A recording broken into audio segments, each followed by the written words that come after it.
Debemos armarnos y blindarnos de la mente de Cristo. Este es el tema, armarse y blindar o blindarse de la mente de Cristo.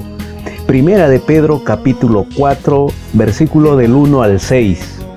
Dice así la palabra del Señor: puesto que Cristo ha padecido por nosotros en la carne, vosotros también armaos del mismo pensamiento, pues quien ha padecido en la carne terminó con el pecado, para no vivir el tiempo que resta en la carne conforme a las concupiscencias de los hombres, sino conforme a la voluntad de Dios. Baste ya el tiempo pasado para haber hecho lo que agrada a los gentiles, andando en la lascivia, concupiscencias, embriagueces, orgías, disipación y abominables idolatrías. A estos les parece cosa extraña que vosotros no corráis con ellos en el mismo desenfreno de disolución y os ultrajan. Pero ellos darán cuenta al que está preparado para juzgar a los vivos y a los muertos, porque por esto también ha sido predicado el Evangelio a los muertos, para que sean juzgados en carne según los hombres, pero vivan en espíritu según Dios. Esta es la palabra del Señor. Esta es la porción que vamos a estudiar en este estudio. A manera de introducción, vivir para Cristo no es sencillo. Cuando vivimos para Cristo, cuando realmente vivimos vidas justas y de obediencia a Dios, los incrédulos del mundo nos rechazan, porque una vida de fidelidad a Dios a ellos les demanda y les exige que vivan como Dios. De lo contrario, deberán enfrentar su juicio. Por lo tanto, con frecuencia el mundo ridiculiza, se burla, maltrata y a veces mata al creyente genuino, verdadero. ¿Cómo puede el creyente manejar y conquistar tal persecución cuando recibe un trato tan injusto? Hay una forma. ¿Cuál es esa forma? Debe armarse o blindarse de la mente de Jesucristo. Jesucristo sufrió la persecución y la sufrió hasta un grado sumo. Él nos ha demostrado cómo manejar y conquistar la persecución. ¿Cómo armarse y blindarse de la mente de Cristo? ¿Cómo? Vamos a ver. En primer lugar, es hacer morir el yo, negarse a sí mismo, dejar de pecar. En segundo lugar, vamos a ver cómo blindarse de Cristo, de la mente de Cristo, es hacer la voluntad de Dios por el resto de la vida. En tercer lugar, vamos a ver también que es estar harto del pecado, sabiendo que uno ha pecado demasiado. En cuarto lugar, vamos a ver que también es soportar la mirada extraña del mundo. Y en quinto lugar, es seguir el ejemplo de los que ya han partido. Estos 5 puntos vamos a ver en este estudio. Entonces vamos a ver con el primero. El primer punto es hacer morir el yo, negarse a sí mismo, dejar de pecar. Miren lo que dice el versículo 1 de Primera de Pedro capítulo 4. El versículo 1. Puesto que Cristo ha padecido por nosotros en la carne, vosotros también armaos del mismo pensamiento. Armaos del mismo pensamiento. Pues quien ha padecido en la carne terminó con el pecado. Este es el primer versículo del capítulo 4 de Primera de Pedro. En primer lugar, dejar morir el yo, negarse a sí mismo. Jesucristo se negó a sí mismo hasta el grado sumo. Sufrió por nosotros en la carne. Jesucristo vivió una vida pura y justa, y los hombres lo persiguieron por ello, pero soportó la humillación, el ridículo, la burla, los golpes y hasta la muerte para complacer a Dios y salvar al hombre. En la carne Él no quería sufrir, pero Jesucristo se negó a sí mismo y siguió adelante e hizo la voluntad de Dios. La exhortación es contundente. Ahora ustedes hagan lo mismo, ármense, blíndense con la mente de Cristo. Se encuentran en una guerra con los deseos y las lujurias de la carne, las cuales van a destruirlos, a no ser que ustedes los conquisten.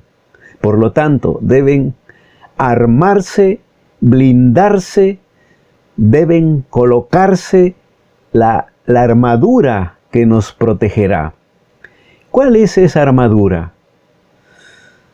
Aquí, Primera de Pedro nos enseña primeramente la mente de Cristo.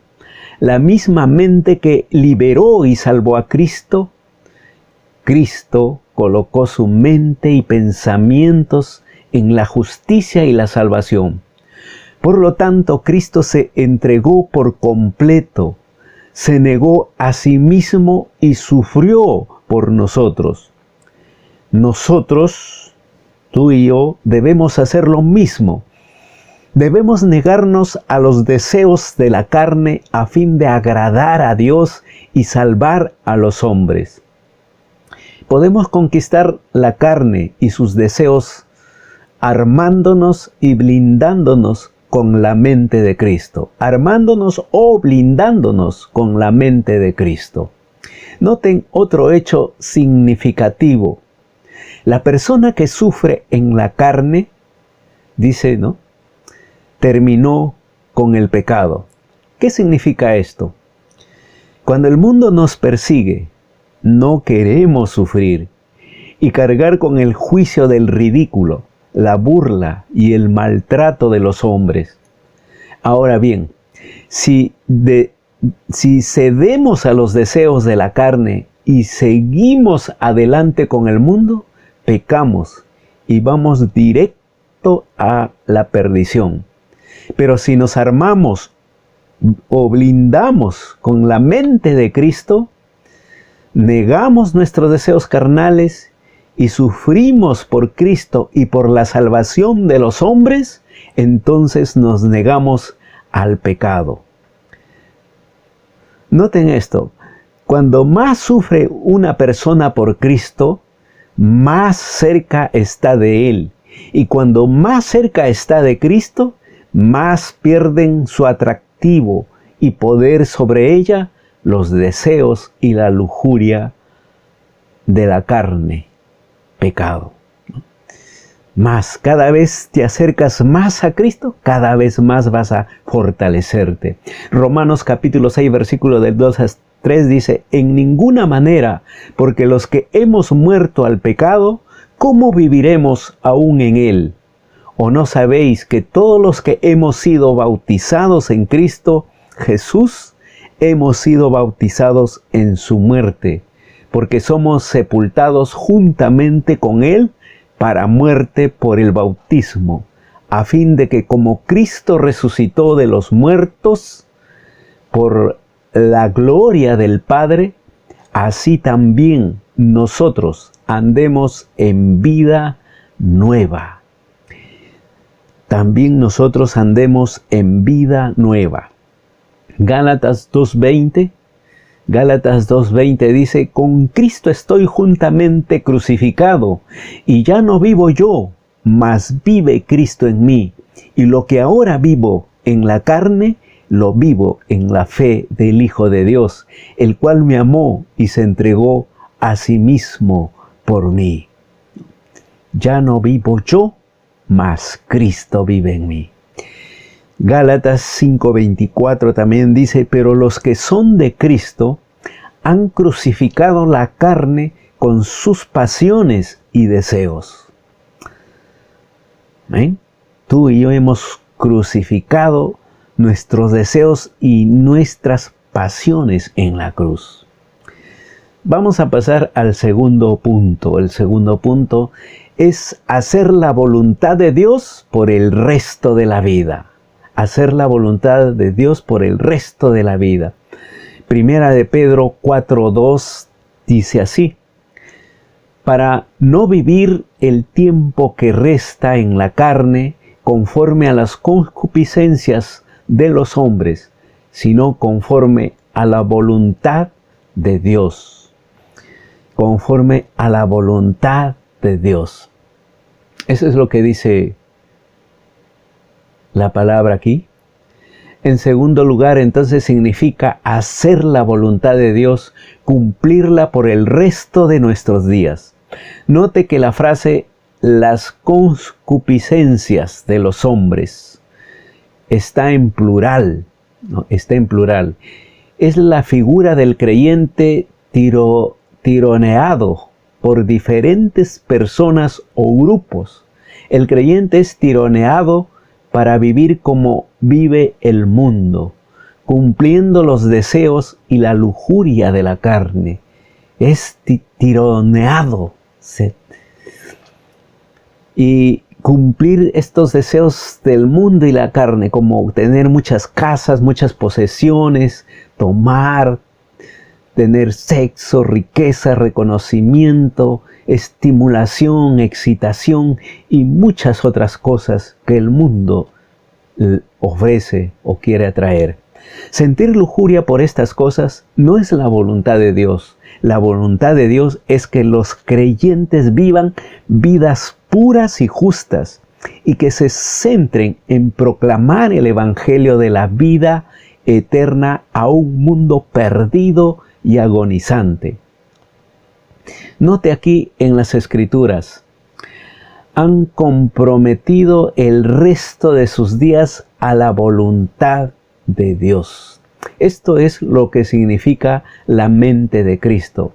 Así como Cristo se comprometió totalmente con la voluntad de Dios, así debemos estar totalmente comprometidos a hacer la voluntad de Dios. Nos centramos y concentramos en vivir vidas justas y en llevar el Evangelio a toda persona del mundo. Amén. Eso nosotros nos comprometemos. Mateo capítulo 12, versículo 50 dice, porque todo aquel que hace la voluntad de mi Padre que está en los cielos, ese es mi hermano y mi hermana y mi madre. Hacer la voluntad de Dios. Romanos 6:6 dice, sabiendo esto que nuestro viejo hombre fue crucificado juntamente con él, para que el cuerpo del pecado sea destruido, a fin de que no sirvamos más al pecado, a fin de no servir más al pecado. En 2 Corintios capítulo 5 versículo 15 dice, y por todos murió, para que los que viven ya no vivan para sí, sino para aquel que murió y resucitó por ellos. Resucitó por ellos. Amén. Este es el segundo punto. Ahora, el tercer punto es estar harto del pecado, sabiendo que uno ha pecado demasiado. Harto del pecado porque ha pecado demasiado. Primera de Pedro, capítulo 4, versículo 3 dice, baste ya el tiempo pasado para haber hecho lo que agrada a los gentiles, andando en lascivias, concupiscencias, embriagueces, orgías, disipación y abominables idolatrías. Este es el tercer punto, que significa estar hastiado del pecado. hastiado del pecado, sabiendo que uno ha pecado demasiado. La vida del creyente está dividida en, ¿saben qué? En dos partes. Su vida anterior y su vida nueva. Tú tienes una vida anterior y tu vida nueva. Noten la fuerza de este versículo en su antigua vida. Pecó lo suficiente, dice. El creyente ya no tiene que ceder ante los deseos de la carne. Noten los 6 pecados en particular que se mencionan aquí en la carta de Pedro, en su primera carta. Miren, estos pecados. Primeramente dice lascivia, del griego aselgeiai, ¿no? Lascivia, que significa inmundicia, indecencia, falta de vergüenza, libertinaje, ausencia de límites. Una característica principal de este comportamiento es la indecencia abierta y desvergonzada. Significa pensamientos y conducta mala, irrefrenables. Es entregarse a deseos lujuriosos y brutales. Es estar listo para cualquier placer. Inicialmente se comportó mal en secreto la persona, pero finalmente el pecado tomó lo mejor de él y los hombres se convierten en esclavos de cosas tales como lujuria sin límites, perversidades, libertinaje, violencia, desvergüenza, insolencia, costumbres perversas, palabras inmundas, movimientos indecentes del cuerpo, hábitos inmorales de lo femenino y lo masculino, demostración pública de afecto y carnalidad, glotonería, inmoralidad sexual y muchas otras cosas. Romanos capítulo 1, versículo 27, Romanos 1:27 dice: y de igual modo también los hombres, dejando el uso natural de la mujer, se encendieron en su lascivia unos con otros, cometiendo hechos vergonzosos, hombres con hombres, y recibiendo en sí mismos la retribución debida a su extravío. Eso es lo que menciona Romanos de los hombres. Efesios 4:19 dice: los cuales, después que perdieron toda sensibilidad, se entregaron a la lascivia para cometer con avidez toda clase de impurezas. Eso es lo que hacen los hombres sin el Señor, sin Cristo. Luego viene la lujuria, del griego epitumías. La palabra significa un fuerte deseo, anhelo o pasión. Significa que la atracción del pecado a veces es muy, pero muy fuerte. Todos los hombres saben que es desear algo con mucha intensidad, cada vez más, y nunca sentirse satisfechos, incluso habiéndolo conseguido. Cada hombre sabe lo que significa ser de esa manera. En Romanos capítulo 13, versículo 14 dice: sino vestíos del Señor Jesucristo y no proveáis para los deseos de la carne. No proveáis para los deseos de la carne. Primera de Pedro 2:11 dice: amados, yo os ruego como a extranjeros y peregrinos que os abstengáis de los deseos carnales que batallan contra el alma. Versículo. Y aquí viene el otro pecado, el tercer pecado. Exceso de vino o embriaguez. Oinoplugiai. Excesiva cantidad de vino o licor, embriaguez, borrachera, incluye tomar por lujuria o placer bebidas y drogas que afectan los sentidos, emborracharse o intoxicarse, compartir drogas, procurando debilitar la barrera moral para lograr el placer corporal. Eso es este pecado.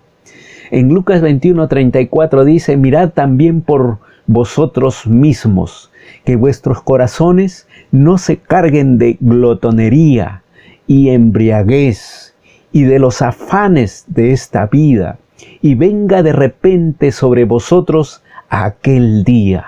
Y venga de repente sobre vosotros aquel día. Ay, ay, ay. 1 Corintios capítulo 6, versículo 10 dice: ni los ladrones, ni los ávaros, ni los borrachos, ni los maldicientes, ni los estafadores heredarán el reino de Dios.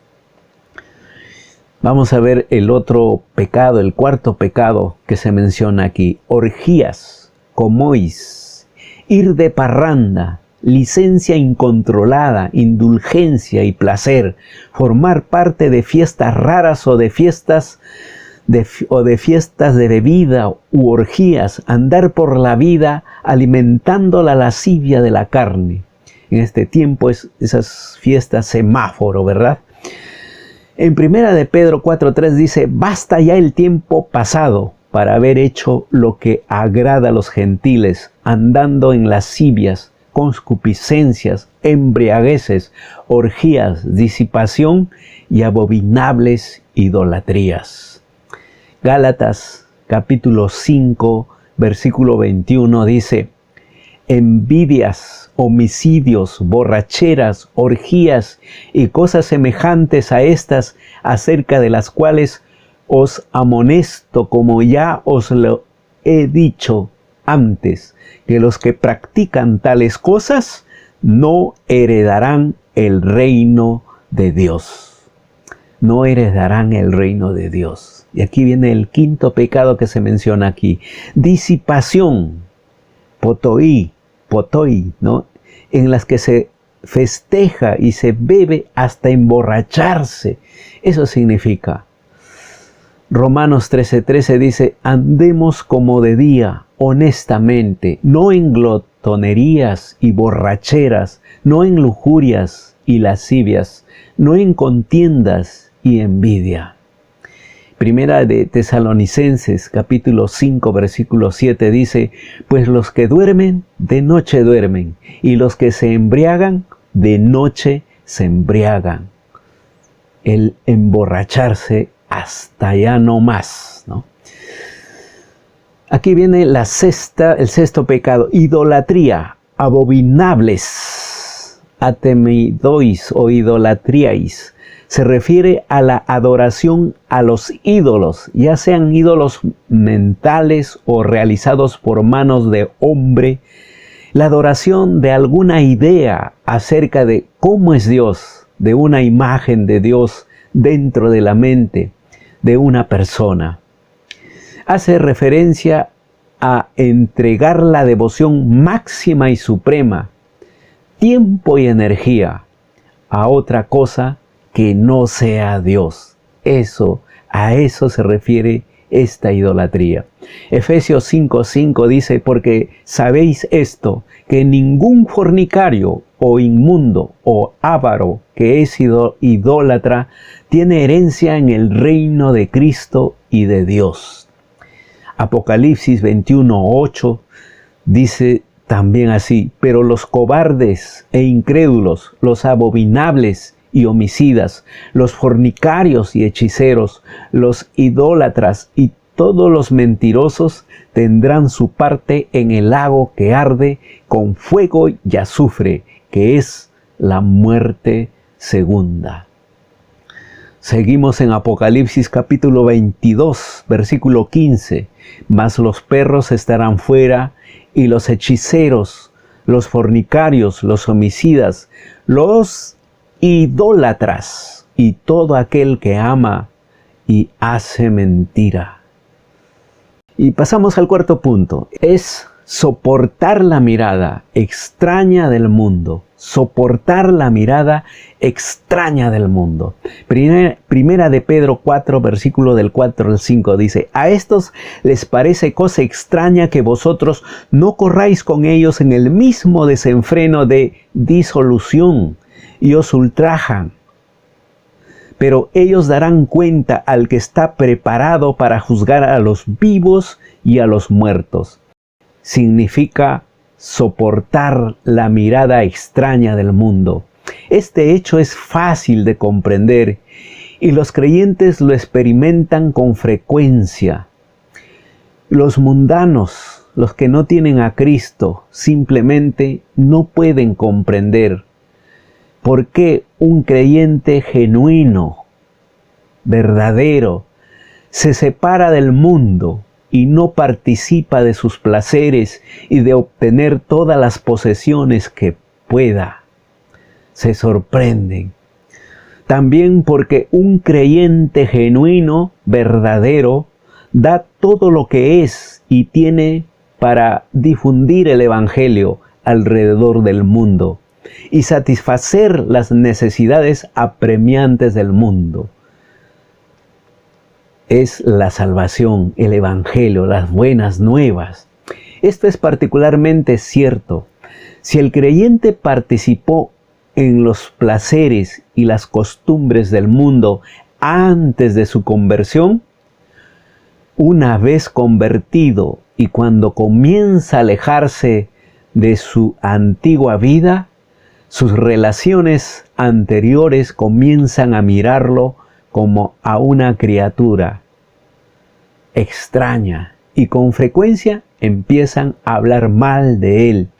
Sus amigos, ¿verdad?, lo ridiculizan, se burlan y se alejan de él porque ya no comparte con ellos las fiestas donde se bebe o las costumbres torcidas y codiciosas del mundo. Los mundanos, aquí hay una nota, los mundanos y los impíos serán juzgados. Deberán dar cuenta a Cristo por toda su ridiculización, maltrato y persecución que hicieron a los creyentes.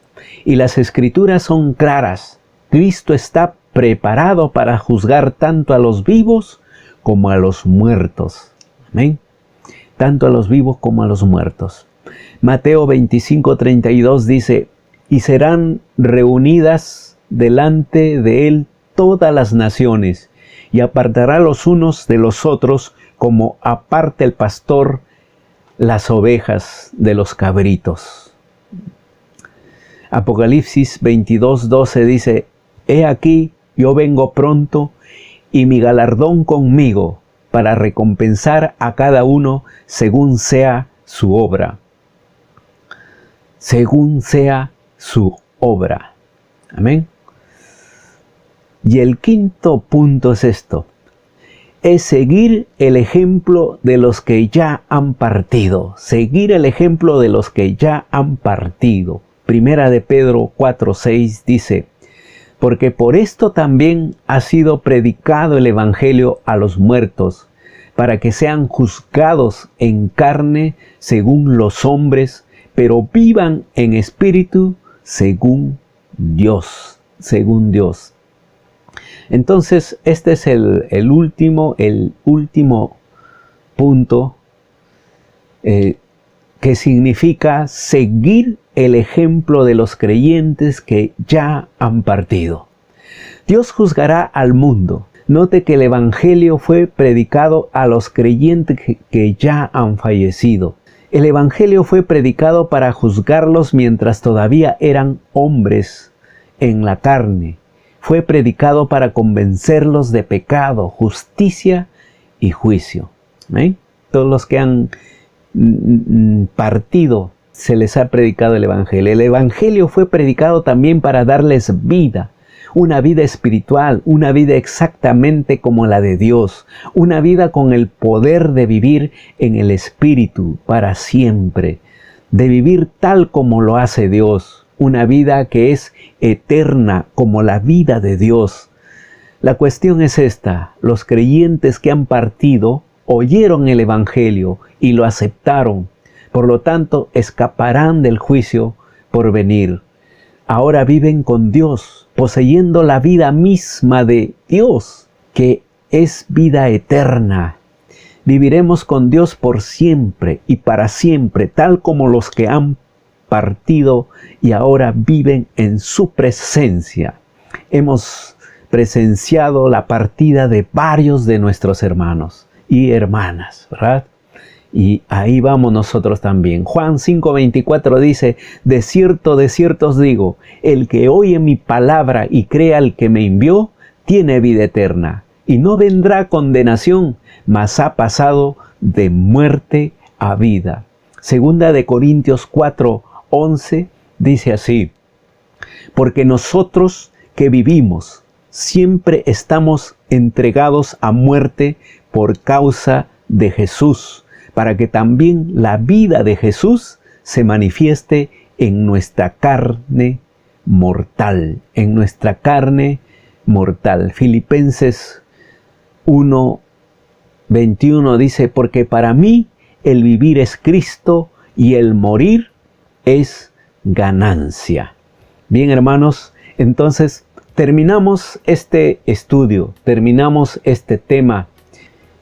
Y quiero preguntarte, ¿cómo te estás armando? ¿Cómo te has armado en este tiempo que estamos nosotros pasando esta prueba? Tenemos que armarnos de la mente de Cristo. Yo no sé, el apóstol Pedro está escribiendo a una iglesia que está sufriendo, está siendo perseguida, está, si era sorprendida o les agarraban o les apresaban, pues ya era muerte segura.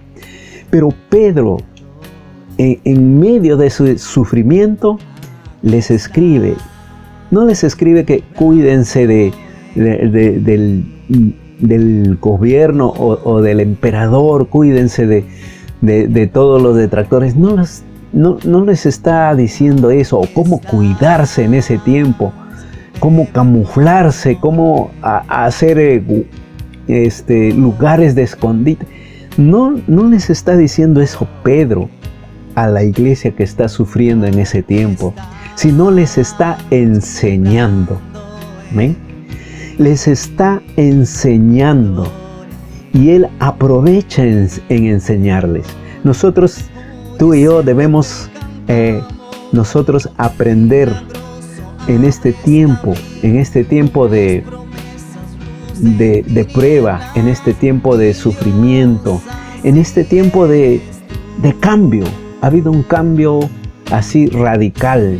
Entonces el Señor quiere que aprendamos cómo armarnos o blindarnos de la mente de Cristo. ¿Ven? El primer punto que vimos es que debemos hacer morir el yo, negarse a sí mismo y dejar de pecar.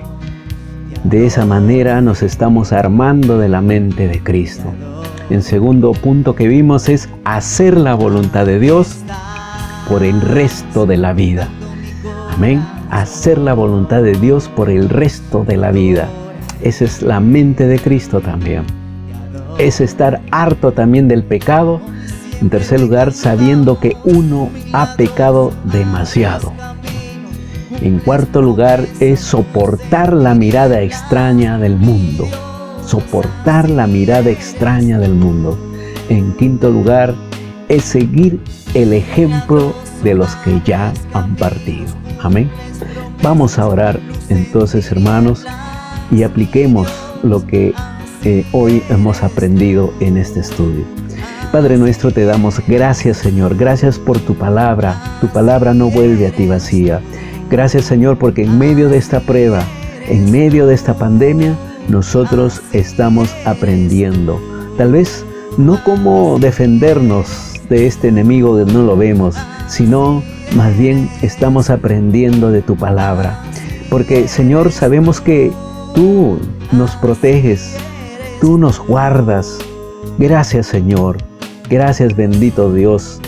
Porque, Señor, somos tus hijos, somos tu iglesia.